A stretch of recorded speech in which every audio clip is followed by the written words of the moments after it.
আপনি লক্ষ্য করে দেখবেন যে প্রেসিডেন্ট জিয়ার যেদিন জানাজা হলো তার শাহাদাতের পরে, এই জানাজায় লক্ষ লক্ষ মানুষ আপনার এসে আপনার আসলো জানাজায়, এবং সব শান্তভাবে, কোথাও কোনো স্লোগান নেই, কোনো কথা নেই, চোখের পানি পড়ছে। ভাই কেন? কারণটা কি? সাধারণ মানুষ। আমার কাছে মনে হয় একটাই মাত্র কারণ, যে এই মানুষগুলো জিয়া রহমানকে তাদের মনের মধ্যে ধরে নিয়েছিল, দেশের সঙ্গে একাত্ম করে ফেলেছিল। সেই সময় টাইম ম্যাগাজিনে একটা আপনার ফিচার বেরিয়েছিল প্রেসিডেন্ট জিয়া রহমানের আপনার এই শাহাদাতের পরের ঘটনা নিয়ে। তো রিপোর্টার বলছেন, আমার রিপোর্টার নামটা মনে নেই এই মুহূর্তে, যে তিনি যে একটা রিক্সায় চড়েছিলেন, কারণ গাড়ি চলার কোনো সুযোগ ছিল না, রিক্সায় চড়ে সেই রিক্সাটার পেছনে প্রেসিডেন্ট জিয়ার একটা ছবি কালো পোস্টারে লাগানো। তিনি সেই রিক্সাওয়ালাকে জিজ্ঞেস করছে যে তুমি এটা লাগিয়েছো কেন? বলছে যে এই লোকটা আমাদের প্রেসিডেন্ট। উত্তরে বলেছে একে আমি ভুলতে পারি না আমরা, এবং আমরা এখন চিন্তিত এর পরে বাংলাদেশের কী হবে। অর্থাৎ এখন সাধারণ শ্রমিক, রিক্সা শ্রমিক, সে পর্যন্ত চিন্তিত যে এর পরে বাংলাদেশের কী হবে। জানাজাতে যখন আপনার লালবাগের বড় হুজুর সাহেব তিনি যখন দোয়া পড়ছেন, দোয়া পড়তে গিয়ে তিনি যখন বললেন, দোয়ার মধ্যে যখন বললেন আল্লাহ বাংলাদেশকে হেফাজত করো, তখন কিন্তু গোটা জানাজার যে ক্রাউড, লক্ষ লক্ষ মানুষের ক্রাউড ডুকরে কেঁদে উঠেছিল। কারণ একটাই, যে বাংলাদেশের স্বাধীনতার সার্বত্বকে জিয়া রহমানের সঙ্গে তারা একাত্ম করে ফেলেছিল মানুষ।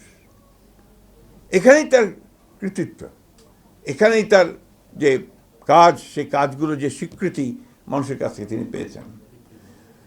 এক কথা বলে শেষ করা যাবে না, তো কোন দিকে নাই আপনার খেলাধুলা, নতুন করি, আপনার চলচ্চিত্র, তারপরে আপনার সঙ্গীত।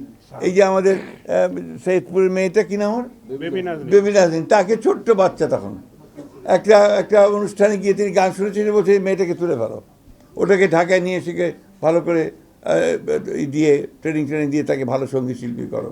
আজকে বেবি নাজনীন গোটা দেশের আমাদের একজন নাম করা শিল্পী। এইভাবেই তিনি করেছেন। আপনার কৃষিতে আপনারা সবাই জানেন, শুধু খাল খনন না, আপনি এখন যে রিসার্চ ইনস্টিটিউটগুলো দেখবেন, rice research institute, agriculture research institute, sugar কেন ইনস্টিটিউট, প্রত্যেকটা গিয়ে দেখবেন যে জিয়া রহমানের একটা ফলক লাগানো আছে। উনি ওখানে গেছেন, উনি ওদের কাজ করেছেন এবং তাদেরকে টাকা দিয়েছেন যতটুকু সম্ভব ওই সময় দিয়ে তিনি কাজ করার চেষ্টা করেছেন। আপনার পৃথিবীতে বাংলাদেশের খুব একটা নাম ছিল না, যাও নাম ছিল ওই যে আপনার বটনস বাস্কেট, তাকে সেই সময়ে ইরান ইরাক যুদ্ধে মধ্যস্থতাকারী হিসেবে তাকে নিয়ে গেল। তিনি জাতিসংঘের নিরাপত্তা কাউন্সিলে জাপানের সঙ্গে প্রতিনিধিত্ব করে তিনি নিরাপত্তা কাউন্সিলের মেম্বার হলো বাংলাদেশ। This is Zia Rahman. তার দৃষ্টি, তার দেখা, তার প্রজ্ঞা, তার দূরদৃষ্টি জিয়া রহমানকে অনন্য করে রেখেছে। আমার কাছে প্রতি মুহূর্তে মনে হয় যে এই মানুষটা যদি আর 10 বছর বাঁচত, তাহলেও হয়তো আমরা বাংলাদেশকে সঠিক ট্র্যাকের মধ্যে তুলতে পারতাম। এই যে আপনারা এখন এত রেমিটেন্সের কথা বলেন, who started it? Zia Rahman. আপনি গার্মেন্টসের কথা বলেন, কে শুরু করেছে? জিয়া রহমান। তো এখন তারপরে ওই যে কথাগুলো কিছুক্ষণ আগে বললেন যে আওয়ামী লীগ তাকে বিভিন্নভাবে, কিছু যায় আসে না, তাতে জিয়া রহমানের কোনো ক্ষতি হয়নি। জিয়া রহমানই আছেন। এই প্রসঙ্গে আমার আপনার অ্যানাটমি অফ কিউবান রেভলিউশনের আপনার বই পড়ছিলাম ক্যাস্ট্রোর আপনার সম্পর্কে। তো ওইখানে আপনার ক্যাস্ট্রো একবার অ্যারেস্ট হয়ে গেল বাতিস্তানের বিরুদ্ধে যুদ্ধ করতে গিয়ে, and he was convicted for 14 years, 14 বছর জেল হলো। তো কাঠগড়ায় দাঁড়িয়ে ক্যাস্ট্রো বলছেন, condemn me, doesn't matter, history will অ্যাবজলভ me, ইতিহাস আমাকে ধারণ করবে। আজকে জিয়া রহমানকে সেই একই ভাষায় আমি বলতে চাই যে condemn him doesn't matter, history has already absolved him. এই জিনিসটা মাথায় নিয়ে আমরা যদি সামনের দিকে এগোই, আমরা বলতে আমি বোঝাচ্ছি বাংলাদেশের দেশপ্রেমিক মানুষ, আমরা বলতে আমি বোঝাচ্ছি বিএনপির দেশপ্রেমিক নেতা কর্মী সবাইকে, যে আমরা জিয়া রহমানকে অনুসরণ করি। সততা আনবিলিভেবল, ওটা অবিশ্বাস্য। কাফি খানের একটা লেখা ইন্টারভিউ আমাদের আবদাল ভাইয়ের করা, তখন বোধহয় এটা আপনার হিসেবে বেরিয়েছিল আপনার বিচিত্রাতে, পরবর্তীকালে কয়েকদিন আগে এটা প্রথম আলো রিপ্রিন্ট করেছে, আপনারা দেখেছেন কিনা আমি জানি না। এই লেখাটা যদি আপনি পড়েন তাহলে দেখবেন যে কাফি খান তাকে কীভাবে মূল্যায়ন করছেন। He was the press secretary of president Ziaur Rahman. Kafi খানের নাম আপনারা সবাই জানেন, প্রখ্যাত সাংবাদিক।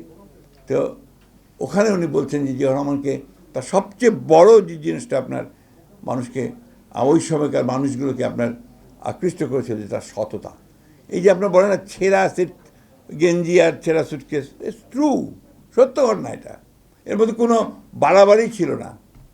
আমার এখনও মনে আছে জিয়াউর রহমানের আপনার শাহাদাতের পরে যখন বডি নিয়ে আসলো এখানে, আসার পরে আপনার ওই পুরনো সংসদ ভবনে, যেটা এখন প্রধানমন্ত্রীর কার্যালয়, ওখানেও বডিটাকে রাখা হয়েছিল কফিনের মধ্যে, কফিনে সাধারণ মানুষের দেখার জন্য। প্রথমে তো গেট বন্ধ ছিল, যেই গেট খুললো মনে হলো যে স্রোত, বন্যার স্রোতের মতো পানি আসতে শুরু, মানুষ আসতে শুরু করলো। ওইখানে যে বিদেশি ভদ্রলোক দূর থেকে দাঁড়িয়ে তিনি দেখছিলেন কফিনকে, আর মানুষ দেখছিলেন।